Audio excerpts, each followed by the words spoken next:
역대하 말씀을 저희가 이제 매일 묵상을 하고 또 이제 주일날 말씀을 나누는데요. 제가 지난주 중에도 이렇게 쭉 준비를 해나가면서 생각한 게, 저는 말씀 준비할 때 여러분들이 주중에 말씀을 읽고 오신다고 믿고 준비를 하거든요. 그러니까 그렇게 안 하시면 좀 불이익이 있겠다라는 생각이 들고요.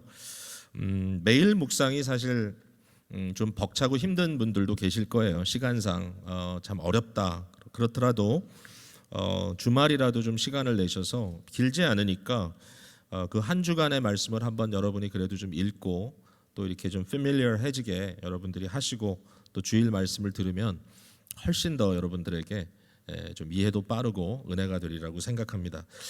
자, 이제 역사적인 배경을 좀 이야기를 안 할 수가 없는데요. 다윗과 솔로몬의 화려한 역사가 이제 막을 내렸습니다. 이미 우리 11장까지 오면 상황이 많이 바뀐 걸 벌써 볼 수 있습니다. 9장을 끝으로 이제 솔로몬이 죽습니다.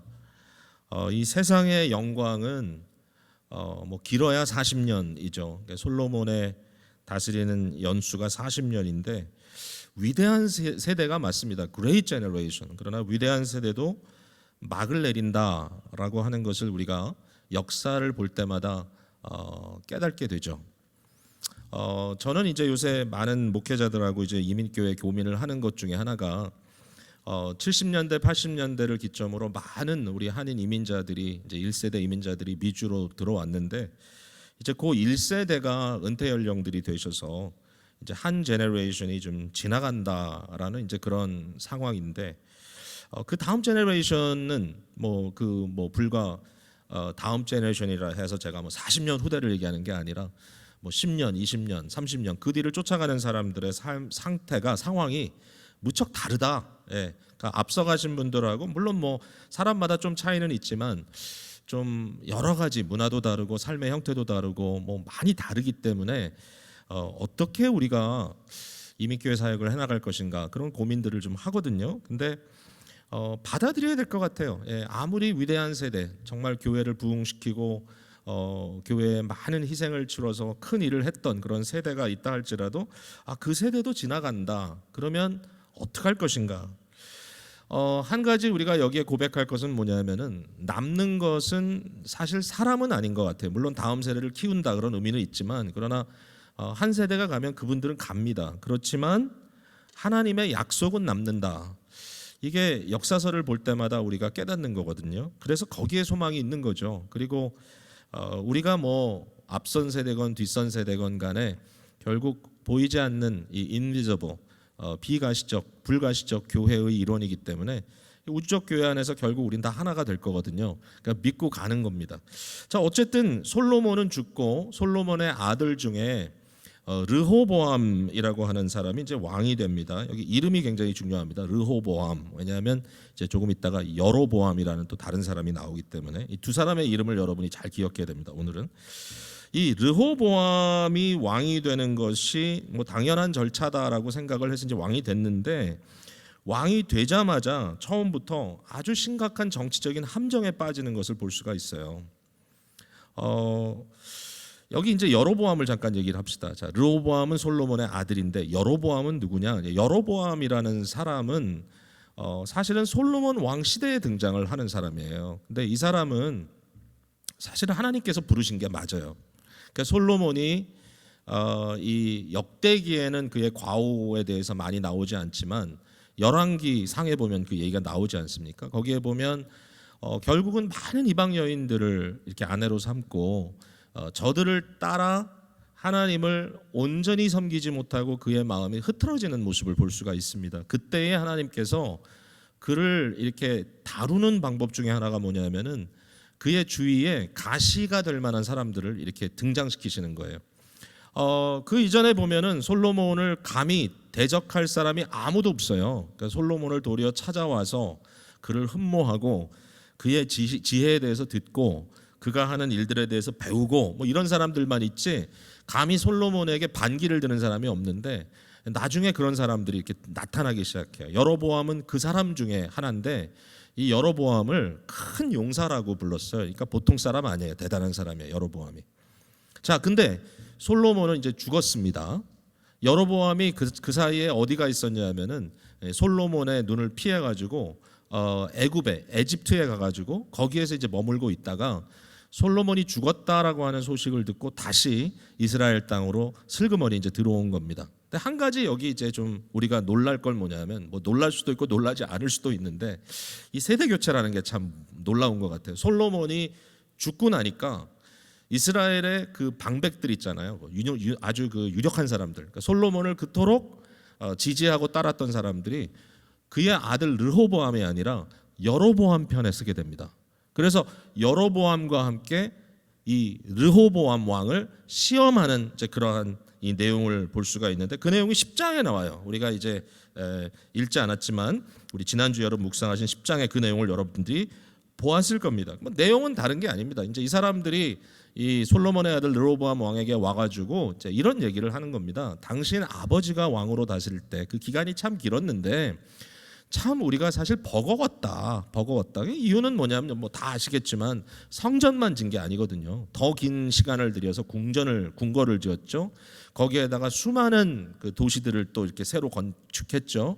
뭐 엄청난 프로젝트들을 계속해서 이어갔어요. 그때는 참 돈도 많고 풍요로운 시대였어요. 근데 사실상 그 안에 살고 있는 백성들은 뭔지 몰라도 한계점을 느꼈던 거예요. 그래서 그들이 하는 말이 이 당신의 아버지 솔로몬으로 인하여 우리가 노동의 한계도 느꼈고 아마도 세금도 꽤 많이 때리지 않았을까 뭐 이런 것들을 이야기하면서 만약에 당신이 우리의 멍에를 좀 줄여준다면 당신이 우리의 멍에를 좀 벗을 수 있게 해준다면 우리가 당신 아버지를 섬겼던 것처럼 당신을 섬기겠다 이렇게 이야기를 했는데 이때에 이제 르호보암이 판단을 미스한 거예요. 어떤 판단을 했냐면 아니 아버지 이 솔로몬뿐만 아니라 그 이전에 할아버지 다윗 시대까지 하면은 80년 동안 이 나라가 정말 적수가 없을 만큼 이렇게 견고하게 섰는데 감히 누가 이 위대한 나라를 이제 넘겨받은 나에게 과연 누가 뭐 잘못한 일을 할 수 있을까? 무슨 일이 있을 수 있을까? 굉장히 그 견고함에 대해서 좀 너무 과신을 한 거예요. 믿었어요. 거기다가 또 무슨 생각을 했냐면은 이때는 어떤 때인가 하면 내가 아버지보다 못하지 않다라는 사실을 분명히 얘기하지 않으면 이 사람들이 나를 우습게 알겠다. 뭐 워낙 대단한 아버지 밑에서 이제 자랐으니까 이 솔로몬보다 내가 조금도 못하지 않다라는 것을 보여주겠다. 그래가지고 하는 이야기를 들어보면 조금 그 말 자체가 좀 한심합니다. 사실은 이런 얘기를 하는 거예요. 그 사람들을 데려다 놓고 내 새끼 손가락이 내 아버지 허리보다 굵다. 여러분 좀 우습죠. 근데 이 왕이 이 정도 이 언어에 이 좀 따뜻함이 없고 언어에 좀 이렇게 고급짐이 없으면 좀 사실 곤란하죠. 그러니까 이렇게 얘기를 해버린 거예요. 거기에다가 또 뭐라 그랬냐면은 내 아버지가 너희를 가죽 채찍으로 다스렸다면 나는 전갈 채찍으로 너희를 치겠다. 그러니까 굉장히 자기가 대단한 사람이라고 하는 것을 이렇게 과시를 했는데 그 얘기를 하자마자 생각지 않았던 일이 벌어졌습니다. 여로보암이 뒤에 있다는 걸 망각한 거죠. 여로보암과 함께 이 10지파 되는 사람들이 르호보암의 곁을 떠났습니다. 자, 이 떠났다는 말을 우리가 이상하게 볼 게 없는 게요. 그 당시에 이스라엘을 보면 이스라엘은 12지파로 되어 있는데 이 12지파라는 이제 각 지파의 그 살고 있는 지역이 따르고요. 그 다음에 이 다른 지역을 아큐파이하고 있는 이 각 지파 사람들의 그 일종의 족장들이 있는 거예요. 그러니까 각 지파별로 장로들이 세워지고 각 지파별로 리더들이 있기 때문에 사실은 어떤 일들이 벌어졌을 때 이 12지파가 화합을 해서 일종의 가치 마음을 합쳐서 통일을 이루어 나가야 그게 통일 이스라엘이 되는 거죠. 여러분 아시다시피 다윗이 왕으로 세워질 때도 헤브론에서 유다 지파, 그러니까 자기 지파의 왕으로만 세워져서 보낸 시간이 6, 7년이 지났어요. 그러고 나서 다른 지파들을 합쳐가지고 통일 이스라엘을 만드는 거예요. 자, 그러니까 완전히 상황이 좀 달랐던 거죠. 사실 생각해 보면 오늘날 미국하고 좀 비슷한 면도 있어요. 저희가 이번에 대선을 치르면서 또 새삼 깨닫게 된 게 뭐냐면은 모든 주마다 뭐 이렇게 법이 다르냐. 그러니까 이 대선을 치르면 연방 정부의 법을 따라서 이렇게 같이 할 줄 알았는데 이번에 정말 보니까 저도 미국을 보면서 또 새롭게 배우는데 정말 주마다 이 선거법이 조금씩 달라가지고 그러니까 뭐 여러 가지 변수들이 있더라라는 것을 저희들이 발견하지 않았습니까? 그러니까 결국 미국이 뭐냐? 미국은 The United States of America다. 그러니까 이 여러 스테이트들이 유나이트돼서 아메리카를 이뤘다라고 말한 것처럼 결국은 이 12지파가 이 하나가 돼서 이스라엘을 이룬 건데 결국 이 중에 10지파가 어떻게 한 거냐면 담을 싼 거죠. 자기가 살고 있는 지역을 고소하고 그러나 우리가 이제 더 이상 다윗과 솔로몬의 아들 저 사람을 우리의 왕으로 섬기지 않겠다. 그래가지고 그냥 경계를 쳐버린 겁니다. 근데 이 사람들이 다 북쪽 사람들입니다. 북쪽.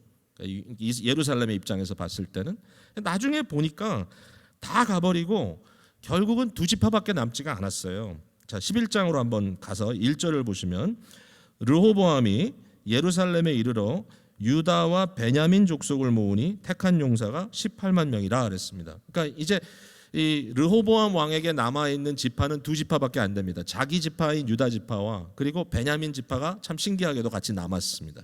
이 2지파 외에는 다 떠나버린 거예요.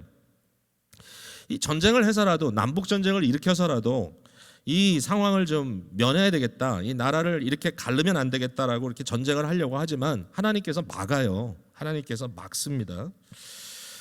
자, 이제 이 상황 속에 이제 와 있는 겁니다. 11장으로 넘어가면 여기에 이제 우리가 이런 질문을 하나 던질 수 있을 거예요. 그럼 하나님의 약속은 어떻게 되느냐? 하나님께서 이스라엘의 미래에 대해서 약속을 하시고 한 목자를 세워서 이 나라를 영구히 세우겠다 이렇게 말씀하셨는데 그 역대하를 쓴 그 저자의 관점에서 보았을 때 이 하나님의 약속이 어떻게 그럼 유지되느냐 했을 때 10지파는 결국은 하나님을 떠나서 배교하게 되고요. 보면 알지만 이제 10지파는 정말 곁길로 가버립니다. 그리고 남왕국보다 먼저 멸망을 당하고요. 그 나머지 이제 2지파, 특별히 예루살렘과 성전을 지키는 결국 이 사람들을 통하여 일단 그것을 중심으로 하나님의 약속이 지금 유지되어 나간다. 이제 이런 거죠. 그래서 당연히 그 이유 때문에 역대기에는 북왕국에 대한 기록은 이제 안 나옵니다. 결국은 남왕국 유다의 왕들의 기록들만 나오게 되는 거죠. 여러분이 이미 지난주에 말씀을 다 들었으니까요.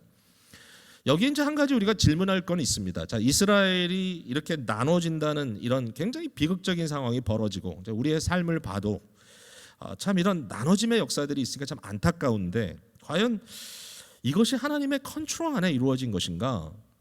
여기에 대해서 그 하나님의 말씀은 절대로 오해가 없어요. 그러니까 우리는 이게 참 어려운 질문인데 하나님의 입장에서는 이게 그렇게 어려운 질문이 아닌가 봐요. 그래가지고 좀 전에 말씀드린 대로 여로보암이 세워지고 결국은 10지파들이 북왕국으로 떨어져 나가는 이 과정조차도 그 아히야 선지자를 통하여 예언된 말씀이 이루어진 것이다. 물론 그 내용은 열왕기상에 더 잘 나와 있지만 역대하에도 이 말이 10장 15절에 기록이 돼 있어요. 여기 보니까 왕이 이같이 백성의 말을 듣지 아니하였으니 이 일은 하나님께로 말미암아 난 것이라 그러면서 그 있었던 일을 설명을 해주고 있고요. 그리고 르호보암이 전쟁을 일으키려고 할 때도 하나님께서 하지 마라 그러면서 이 일이 내게로 말미암아 난 거다. 그러니까 하지 말라라고 막습니다. 결국 이제 안 하게 되는 거죠. 그래서 저는 한편으로는 이 모든 역사의 어떤 비극적인 순간들이 우리 인간의 편에서 우린 좀 안목이 짧으니까요. 짧은 안목에서 봤을 땐 굉장한 비극일 수도 있지만 그러나 여기에 어떤 하나님의 역사도 있구나라는 걸 생각하게 돼요. 뭐 예를 들면 결국은 남왕국의 어떤 경건을 보존해 주는 방법 중에 하나가 뭐냐면은 배교도들을 떼어내는 것이었어요. 이게 굉장히 참 아주 무서운 일이긴 하지만 그러나 마치 이 바벨탑 사건을 통해서 하나님께서 죄가 빨리 전달되지 못하게 하기 위해서 나라들을 이렇게 나눴던 것처럼 언어를 나눴던 것처럼 결국은 바운더리를 만들므로 하여금 이 죄의 억제 효과가 있도록 하시는 것도 하나님의 방법이다. 여러분 통일이나 우리가 참 잘 되는 건 너무 좋습니다만은 최악은 뭐냐면은 함께 모여서 죄를 도모하는 겁니다. 그러니까 이제 이런 부분에 대해서도 우리가 사실은 말씀을 통해서 조금 깨달아지는 부분들이 좀 생긴다. 자, 어쨌든 이제 본문으로 오늘 들어가겠습니다.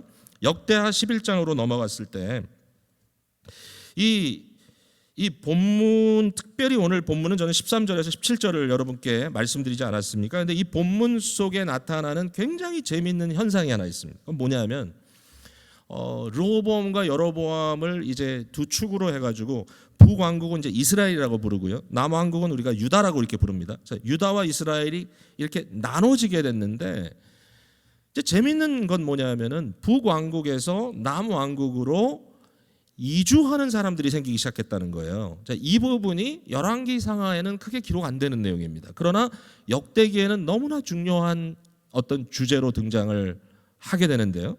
자, 이 사람들이 내려오게 되는 이유가 뭔가라는 게 이제 굉장히 중요합니다. 여기도 조금만 이제 역사적인 배경을 보면 이렇습니다. 여로보암이 이제 북왕국의 이스라엘 그 왕이 되지 않았습니까?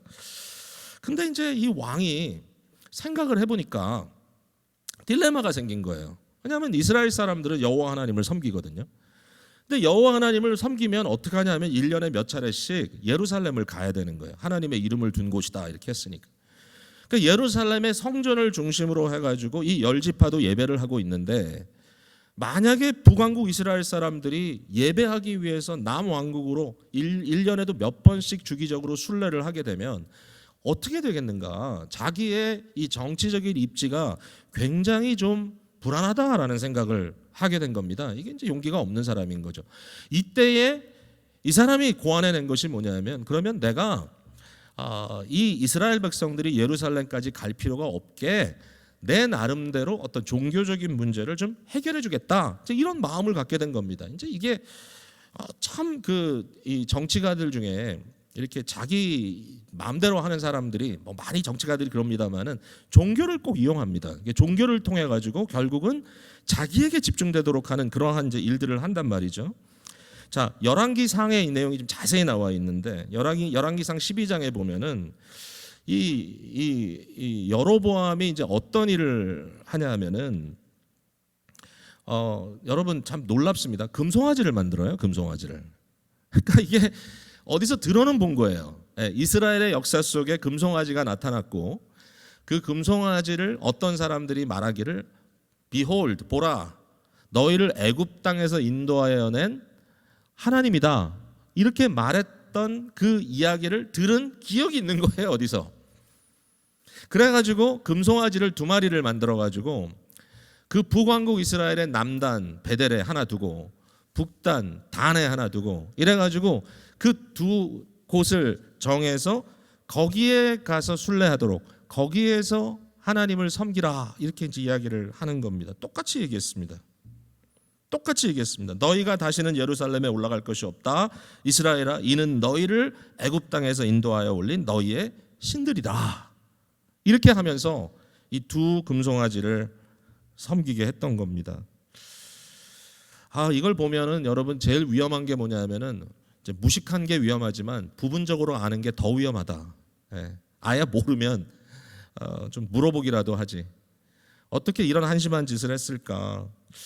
여호와 하나님을 예배하는 참 신앙에 완전히 위배되는 너무너무 심각한 이 배교 행위를 하게 된 거예요. 신명기 말씀을 성취하기 위해서 결국은 예루살렘의 성전이 세워졌는데, 신명기를 전혀 모르는 이 지도자 때문에 결국은 이스라엘 온 나라가 하나님을 떠나 배교하게 되는 심각한 어려움에 봉착하게 된 것입니다. 여러분 돌이켜 한번 생각해 보세요. 여로보암은 임의로 한 게 아닙니다. 사실은 하나님의 선지자의 말을 듣고 북왕국 이스라엘을 세웠습니다. 흔적이 있어요. 거기에 대한 내용이, 역사가 있단 말이에요. 그런데 바로 그 하나님의 뜻을 저버리고 자기의 정치를 위해서 하나님에 대한 신앙을 비틀었어요. 그리고 그것을 자기의 도구로 삼는 거예요. 이 주객이 전도되는 거예요. 주객이 전도되는 거예요. 하나님을 중심에 두는 참 예배가 무너지게 되면요, 사람들은 자기의 꾀대로 행동하는 것들을 우리가 보게 되는데 이때 엉뚱한 일들이 벌어지는 거예요. 그래서 우리는 깊숙이 고민해 봐야 돼, 이 문제를. 여러분, 특별히 정치와 종교의 문제를 잘 고민해 봐야 돼요. 오늘 미국이나 또는 한국에서도 종교를 자기의 정치적인 목적을 위해서 이용하는 정치인들도 있고 또는 그런 정치를 하는 목사들도 있을 겁니다. 아마도. 이 사실을 직시해야 합니다. 여러분, 저는 미국이라는 나라가 민주주의라는 게 너무 행복하고 감사합니다. 민주주의 참 좋은 겁니다. 4년에 한 번씩 대통령을 뽑는 것은 행정자를 뽑는 겁니다. 행정가. 미국에는 왕이 없습니다. 미국에 왕이 없어요. 우리에게는 왕은 하나님밖에 없습니다. 그 행정할 사람을 뽑고 일정한 기간 동안에 그 행정을 할 만큼의 권력을 쥐어주는 거죠. 국가적으로. 그러니까 여기에 어떤 종교를 씌워가지고 어떤 종교적인 어떤 그 목적을 씌워가지고 그 사람을 절대화하는 그러한 일들이 벌어지게 될 때 우리는 굉장히 어리석은 일들을 하게 되는 거예요. 그래서 우리가 신앙의 순수함을 지킨다는 것이 뭔가, 신앙의 어떤 객관성을 지킨다는 것이 참 뭔가가 중요하고요. 성도들은 여기에 대해서 깨어 있어야 돼요. 자, 누가 여로보암의 이러한 일을 반대했겠습니까? 누가? 당연히 율법을 아는 레위인들이 반대했습니다. 레위인들이 반기를 들었어요. 자, 그랬더니 레위인들에 대해서 어떻게 했느냐? 여로보암은 너무 쉬운 거예요, 이게. 말씀을 모르니까. 그러니까 레위인들과 제사장들을 다 파이어 시켜버렸어요. 그리고 자기가 원하는 사람들을 아무나 세워가지고 제사장을 삼았다라고 하는 이야기가 오늘 읽은 본문 속에도 등장을 하지 않습니까? 이때 벌어진 일이 신앙의 순례자들이 생기기 시작했다는 겁니다. 순수한 신앙을 지키기 위하여, 금송아지에게 머리를 숙이지 않기 위하여 순수한 신앙을 지키기 위해서 순례하는 자들이 생겼다. 제일 먼저 온 사람들은 제사장과 레위인들이었어요. 13절 오늘 본문에 보니까 온 이스라엘의 제사장들과 레위 사람들이 그들의 모든 지방에서부터 르호보암에게 돌아왔다. 이 르호보암에게 돌아왔다는 말은 정치적인 스테이트먼트라기보다는 이것은 르호보암을 지금 르호보암이 왕으로 되어 있는 예루살렘에 결국 그 성전으로 돌아왔다는 얘기죠. 성전이 굉장히 중요한 주제니까요. 자, 이와 같은 상황 속에 들어와 있다라는 걸 우리가 보게 되고, 그 다음에 더 귀한 것은 16절에 보면 이스라엘의 모든 지파 중에 마음을 굳게 하여 이스라엘의 하나님 여호와를 찾는 자들이 레위 사람들을 따라 예루살렘에 이르러 그들의 조상들의 하나님 여호와께 제사하고자 한지라. 자, 여러분, 레위 사람들의 결단도 작진 않습니다. 왜냐하면은 레위 사람들이 성전을 중심으로 섬긴 건 맞지만, 그러나 하나님께서 레위 사람들을 한 곳에 이렇게 몰아둔 것이 아니라 이스라엘 땅 여러 곳에 도피성들을 세우시고 그들에게 레위인들의 분깃을 줬단 말입니다. 그러니까 결국은 예루살렘으로 이주하기 위해서 그들은 저들의 삶의 터전을 떠나왔어야만 하고요. 그러니까 레위인이 이주하는 것을 보고 함께 따라왔던 이 북왕국 이스라엘의 여러 지파 사람들은 물론입니다. 그들이 마음을 굳게 하여 이스라엘 여호와 하나님 여호와를 찾았다라는 것이죠. 그래서 결국은 레위인들을 따라 예루살렘으로 오게 되었다. 역대기에 있어서 이 주제는 너무 중요합니다. 나라가 나뉘었지만 그러나 하나님을 향한 참 예배는 예루살렘에서 지속되고 있고, 그 일을 위해서 신실한 주의 백성들이 예루살렘으로 찾아왔었다라고 하는 것이 이 역대기의 중요한 주제가 되는 것입니다. 사실은 이와 같은 어떤 이 순례의 길을 떠나고 자기의 삶을 떠나서 예루살렘으로 오고 성전을 회복하고 하는 이러한 일들이 우리가 지난주에 많이 나눴지만 역대기를 기록하고 있는 그 역대기 시대 사람들의 경험인 거죠. 자기들은 이제 바벨론의 포로로 잡혀갔다가 돌아와서 지금 비슷한 상황 속에서 하나님을 찾기 위하여 이곳까지 왔는데 이제 어떤 일이 벌어지고 있느냐, 이제 이런 고민들이 있는 겁니다. 자, 여기까지는 이제 어떻게 보면 역사적인 배경이고요. 지금 이런 일들이 벌어지고 있다. 근데 저는 오늘 이제 남은 시간에 좀 강조하고 싶은 한 포인트는 뭐냐면은 좀 이상하게도 이제 17절에 나와 있는 내용인 거죠. 17절에. 그러므로 3년 동안 유대 나라를 도와 솔로몬의 아들 르호보암을 강성하게 하였으니 이는 무리가 3년 동안을 다윗과 솔로몬의 길로 행하였음이더라 그랬습니다. 여기 3년 동안이라는 말이 강조되어서 나오고 있습니다. 아니 왜 3년 만인가? 왜 3년뿐인가? 왜 이 사람들이 이렇게 이주해서 정말 목숨을 걸고 엄청난 피해를 감수하면서 어떤 보복까지 감수하면서 여기까지 왔는데 왜 3년뿐인가? 라는 이제 질문을 안 할 수가 없지 않습니까? 자, 여기에 대해서 어떤 답을 줄 수 있을까요? 자, 오늘 이제 중요한 포인트입니다. 그 포인트는 뭐냐면 이스라엘을 위한 참 목자가 없었다라는 사실입니다. 저들은 이처럼 신앙의 순수성을 찾아서 예루살렘에 왔습니다. 성전 앞에 나왔습니다. 그러나 이스라엘을 이끌어갈 만한 참 목자가 없다라는 것이 너무나 분명한 현실입니다. 왜 3년이냐라는 답은 르호보암이 실패했기 때문이에요. 르호보암이 실패합니다. 여러분 12장 1절을 한번 가보십시오. 르호보암의 나라가 견고하고 세력이 강해짐에 그가 여호와의 율법을 버리니 그랬습니다.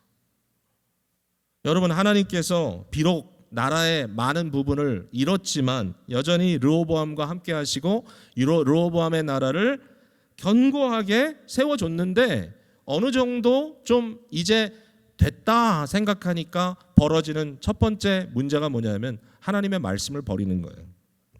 참 이상합니다. 살만하다 하면 하나님을 버리는 거예요. 르호보암도 다르지 않았어요. 하나님께서 그걸 가만두시지 않죠. 2절에 보니까 그들이 여호와께 범죄하였으므로 르호보암 왕 제5년에 애굽 왕 시삭이 예루살렘을 치러 올라왔다. 하나님이 가만두지 않는 겁니다. 그러니까 생각해 보세요. 결국은 이 3년이라는 기간이 르호보암의 이 first 5year에 맞아 들어가는 겁니다. 르호보암의 이 다스림의 연수의 초기에 이스라엘의 여러 지파 사람들이 경건함으로 예루살렘을 찾아 내려왔다면 그 기간이 3년밖에 되지 않은 것은 결국은 르호보암의 이 초기 5년 안에 이미 끝장이 나버린 겁니다. 사실상 더 이상 갈 수가 없었던 거죠. 르호보암이 참된 지도자가 아니었던 거예요. 안타깝지 않습니까? 역대기에는 우리가 이미 얘기한 대로 다윗 왕과 솔로몬을 실수할 수 없는 사람들인 것처럼 굉장히 미화해서 그들을 띄워놓죠. 이런 메시아를 하나님께서 영원한 나라로 세우겠다라고 하나님이 약속하셨다. 거기에 초점을 맞추고 있지만 결국은 르호보암 시대로 갔을 때부터 이미 그 상황에 대해서 심각한 제동이 걸리고 있는 겁니다. 결국은 아니다라는 거죠. 아니다. 애굽의 침공을 받아서요. 결국은 예루살렘이 함락될 위기에 빠지잖아요. 이 순간에. 저는 이제 역사적인 일종의 이제 데이자부라는 게 있는 건데 사실 이 역사를 기록한 사람들의 역사관이 굉장히 재밌다고 저는 생각해요. 그러니까 이 부분에 대해서 이야기할 때 사실은 한참 후에 벌어질 이 바벨론에 의한 예루살렘의 함락의 일종의 프리뷰처럼 보이는 거예요. 이런 상황이 벌어졌을 때 감사하게도 하나님께서 선지자를 보내서 회개케 합니다. 나중에 보면 회개를 안 하죠. 이 앞부분에 르호보암은 하나님의 말씀을 듣고 회개합니다.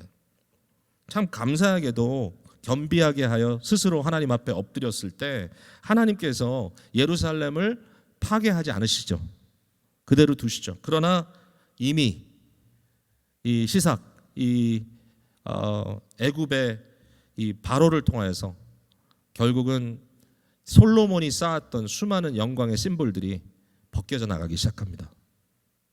그 중에 이제 대표적인 것이 뭐냐면 금 방패입니다. 이 솔로몬은 이제 금으로 방패를 여러 개를 만들어 가지고요.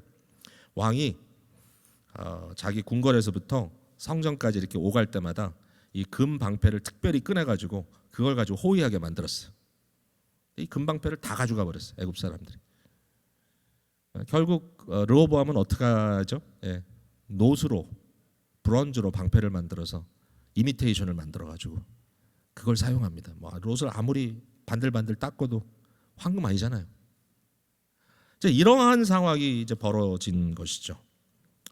자, 르호보암에 대한 평가가 뭐냐라고 했을 때, 자, 오늘 14절, 그러니까 12장 14절을 보면 이런 얘기가 나옵니다.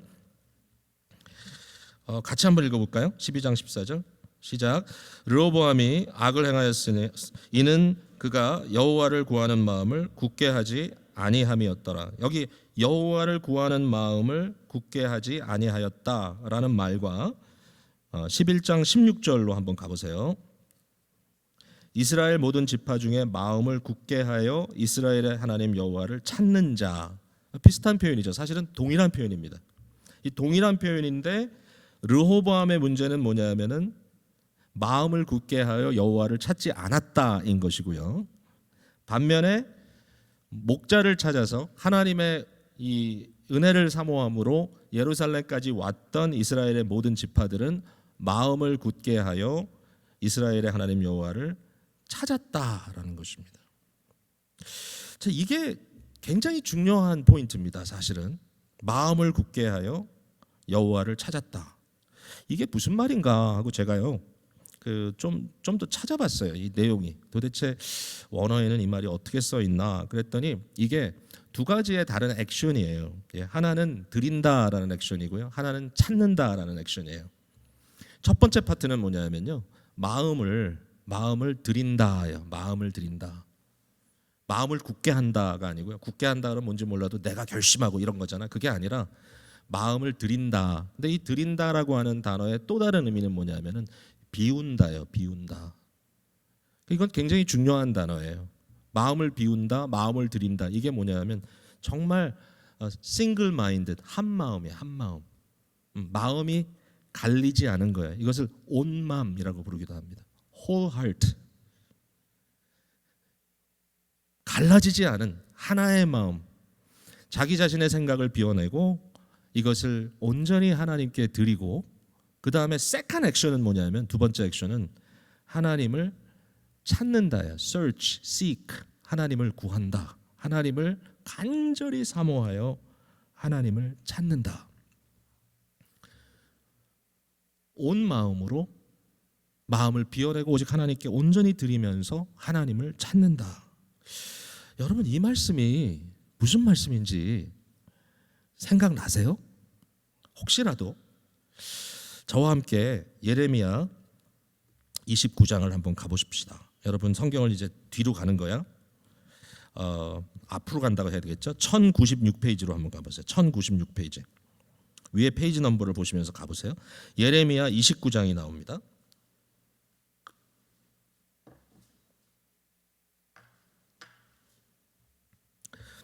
여기 예레미야 29장 10절에 보면 예레미야의 예언의 말씀인데 여러분 익숙할 거예요. 제가 한번 읽어볼게요. 10절부터 여호와께서 이와 같이 말씀하시니라. 바벨론에서 70년이 차면 내가 너희를 돌보고 나의 선한 말을 너희에게 성취하여 너희를 이곳으로, 이곳은 예루살렘입니다, 이곳으로 돌아오게 하리라. 여호와의 말씀이니라. 너희를 향한 나의 생각을 내가 아나니 평안이요 재앙이 아니니라. 너희에게 미래와 희망을 주는 것이니라. 너희가 내게 부르짖으며 내게 와서 기도하면 내가 너희들의 기도를 들을 것이요. 그 다음에 유명한 13절이죠. 너희가 온 마음으로 나를 구하면, 똑같은 단어입니다. 나를 찾으면 나를 찾을 것이요 나를 만나리라. 이것이 여호와의 말씀이니라. 자, 여러분, 이 말씀이 왜 이렇게 중요하죠? 바벨론의 포로로 잡혀갔던 사람들이 목숨 걸고 지켰던 말씀이 이 말씀입니다. 예레미야의 이 70년의 약속을 믿고 끝까지 참고 견뎠고요. 결국 그 사람들이 이곳으로 돌아오겠다고 해가지고 예루살렘으로 돌아갔습니다.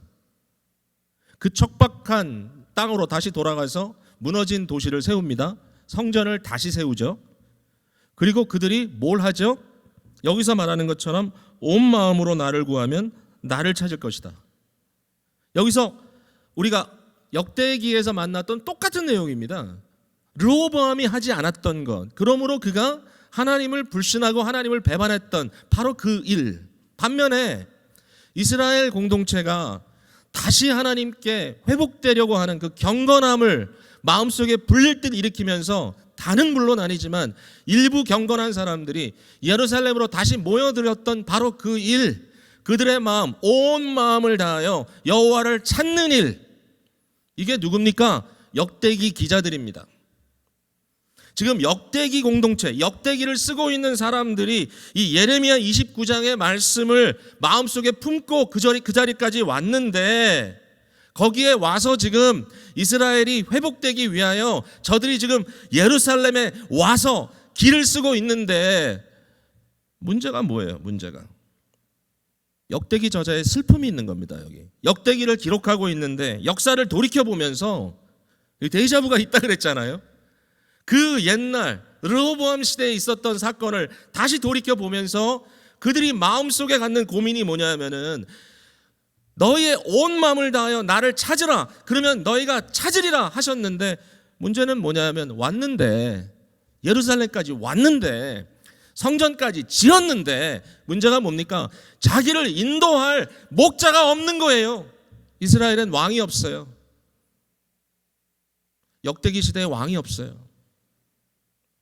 여러분 너무 재밌습니다. 지금 다른 역사적인 시간을 막 같이 막 빗대놓고 얘기하니까 여러분들 지금 정신이 없을지 모르겠지만, 이건 너무너무 멋진 일입니다. 사실은. 그리고 슬픈 일입니다. 뭐 문학적인 차원에서 멋지고요, 역사 기록 차원에서는. 반면에 현실은 너무나 슬프죠.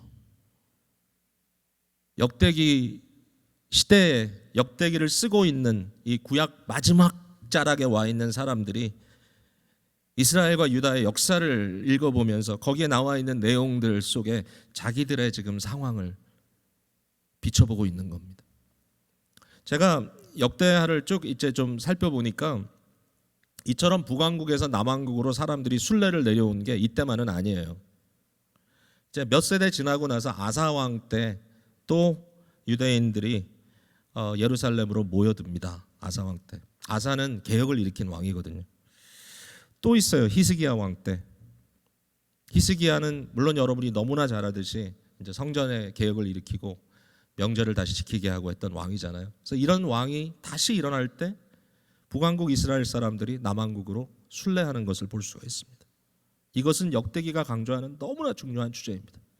예루살렘으로 가서 온 마음으로 여호와를 찾으면 내가 너희들에게 찾아지리라. 이 약속인 거죠.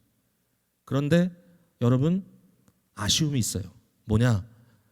아사 왕도 끝말이 좋지가 않아요. 히스기야도 끝이 좀 불투명해. 바벨론에 의한 멸망이 히스기야 시대 마지막 부분에 예고가 돼요. 여러분, 여기서 무슨 그런 결론을 내릴 수 있을까요? 역대기 저자들과 함께 저희의 마음 속에 있는 이 깨달아지는 그들의 어떤 그 아픔은 뭐냐면은 목자가 없다는 거예요. 온 마음을 다하여 여호와를 찾기 위해서 우리가 여기까지 왔는데 우리를 이끌어갈 목자가 없네. 하나님이 다윗에게 주셨던 그 약속, 영원토록 이 킹덤을, 이 나라를 영구하게 세우겠다라는 주의 말씀의 응답이 없네. 그래서 역대기는 어떻게 읽어야 되냐면, 제가 보니까 참 목자를 간절히 사모하는 마음으로 읽어야 합니다. 그래서 수많은 왕들의 실패를 그 관점에서 봐야 합니다. We need a true shepherd. 진정한 왕, 진정한 목자가 필요하다. 자, 이제 제가 말씀을 맺겠습니다. 우리에게는 지금 어떤 일이 벌어졌느냐, 이게 중요하지 않겠습니까? 저와 여러분이 아직도 마음속에 목자가 없어서 아쉽다라는 생각만 하겠습니까? 아니요. 어떤 인간에게도 우리는 기댈 수 없지만, 그러나 우리에게는 참 목자가 계십니다. 이게 복음입니다. 여러분, 구약의 마지막으로 역대기라 그랬죠. 사실은 그 연도수가. 그 다음에 역대기가 끝난 이후에 기다리다가 결국은 마태복음이 나타나잖아요. 마태복음 1장 1절에 나오는 말은 바로 그 목자가 예수님이라는 것입니다. 아브라함과 다윗의 아들, 참아들 예수 그리스도의 세계라. 여러분, 마태복음은요, 유대인들의 어떤 관점에서 쓰여진 복음서입니다. 이방인들보다 유대인들에 대한 포커스가 많아요. 물론 그들의 포커스를 이방인 사랑이라고 하는 그 방향으로 끌고 가는 건 맞습니다. 마태복음이 거기에 고여 있지 않습니다. 그러나 마태복음이 가지고 있는 어떤 어디엔스의 관점은 굉장히 유대적입니다. 그리고 마태복음에 등장하는 예수님은 어떤 분인가 하면 유대인의 왕입니다. 그래서 동방박사들이 와서 경배합니다. 다른 데 나오지 않는 거죠. 근데 이 유대인의 왕으로 오신 예수 그리스도에 대한 설명을 한번 들어보세요. 마태복음 9장 36절 잘 들어보세요, 여러분. 들으시면 됩니다. 예수님께서 온 성을 두루 다니시면서 사람들을 만나시고 저들의 마음의 문제들을 해결해 주시거든요. 근데 이렇게 써 있어요. 무리를 보시고 불쌍히 여기시니 이는 그들이 목자 없는 양과 같이 고생하며 기진함이라. 무리를 보시고 불쌍히 여기시니 이는 그들이 목자 없는 양과 같이 고생하며 기진함이라. 여러분, 목자 없는 양이라는 걸 생각할 때마다 우리 마음속에 떠오르는 게 있죠. 바로 에스겔에 나와 있는 말씀입니다. 우리가 에스겔서 함께 말씀 나누면서 봤어요. 34장 너무 중요한 장이에요. 거기에 하나님께서 이스라엘의 목자들을 아주 야단치시죠. 자기만 먹는 목자들, 그들에게는 화가 있을 것이다, 이렇게 얘기하면서 하나님께서 아주 애통해 하십니다. 계속 반복되는 말이 뭐냐면 목자가 없기 때문이라, 목자가 없기 때문이라. 그때에 하나님께서 어떻게 하시겠다라고 말씀하시냐면 내가 목자들을 대적하여 내 양떼를 그들의 손에서 찾겠다. 내가 내 양을 찾고 또 찾겠다. 내가 친히 내 양의 목자가 되어 그들을 누워 쉬게 하겠다. 여호와의 말씀인 것이죠. 바로 그 유명한 예언입니다. 내가 한 목자를 그들 위에 세워 먹이게 하리니 그는 내 종 다윗이라. 그가 그들을 먹이고 그들의 목자가 될지라. 과연 누구십니까? 에스겔이 쓰여졌을 때 이미 다윗 왕은 지나간 시대거든요. 그러면 이게 지금 누구에 대한 얘기입니까? 계속해서 하나님이 뭐라 그러십니까? 내가 너희의 목자가 되겠다. 내가 너희의 목자가 되겠다. 여러분, 성경을 이렇게 연결돼서 읽을 수밖에 없는 거죠. 여기에 대한 답은 예수님이 요한복음 10장에 주시는 겁니다. 하나님의 이와 같은 너무나 확고한 목적이, 구원의 목적이 반드시 이루어질 텐데 그 일을 누가 하느냐? 예수님이 하시겠다. 뭐라고 말씀하십니까? 나는 선한 목자라. 선한 목자는 양들을 위하여 목숨을 버리느니라. 나는 선한 목자라. 나의 양들은 나를 알고 나도 내 양을 안다. 우리 주님께서 하시는 말씀이 내 아버지의 손에 들여진 양은 하나도 빼앗기지 않겠다 그랬습니다. 그들이 빼앗을 수 없을 것이다. 놀라운 게 뭔지 아세요? 내가 내 손에서 내 양들을 누구도 빼앗아 가지 못하게 할 것이다. 하나님이 그렇게 안 할 것이다. 그러면서 거기에 선포하는 요한복음에 중요한 선포가 있습니다. 나와 아버지는 하나니라. 나와 아버지는 하나다. 무슨 얘기입니까? 바로 에스겔 34장에 예언한 참 목자의 예언은 나에 대한 것이다. 이것은 곧 아버지가 너희에게 온 것이다. 참 목자 예수님입니다. 여러분, 복음이 뭔가요? 복음은 뭔가 하면요, 다른 거 아니에요. 이사야 52장 7절에 유명한 말씀 있죠. 기쁜 소식을 전하는 자들의 아름다운 발이여. 저들이 전하는 복음, 기쁜 소식은 뭐냐면은 Our God reigns. 하나님께서 다스리신다라는 거예요. 복음은 하나님의 다스림입니다. 우리가 이 하나님의 다스림 속에 초대받았습니다. 우리 하나님 다스림 속에 우리가 들어올 수 있습니다. 예수 그리스도의 놀라운 대속의 은혜를 통해서 우리가 하나님과 화목되었고 이제는 하나님의 백성이요 하나님의 자녀 되었다는 것을 복음이 증거하는 것이죠. 우리는 하나님의 다스림 아래에 있는 자들입니다. 여러분, 복음은 하나님 나라의 복음입니다. 하나님의 다스림, 참 목자 되신 그분께서, 여호와는 선한 목자시죠. 내게 부족함이 없으리로다. 내가 사망의 음침한 골짜기를 다닐지라도 해를 두려워하지 않을 것은 그가 나와 함께 하십니다.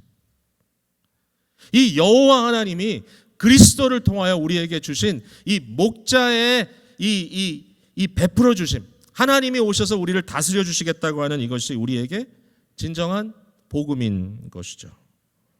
사랑하는 성도 여러분, 예수님 지금 어디 계십니까? 라고 질문하시는 분들이 계시다면 우리는 정말 하나님의 말씀을 좀 더 집중해서 봐야 합니다.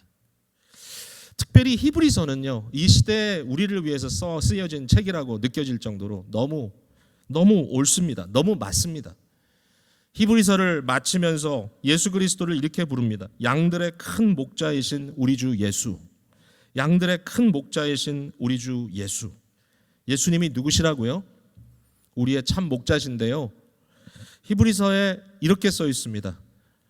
예수 그리스도는 어제나 오늘이나 영원토록 동일하시다. 과거에도 그랬듯이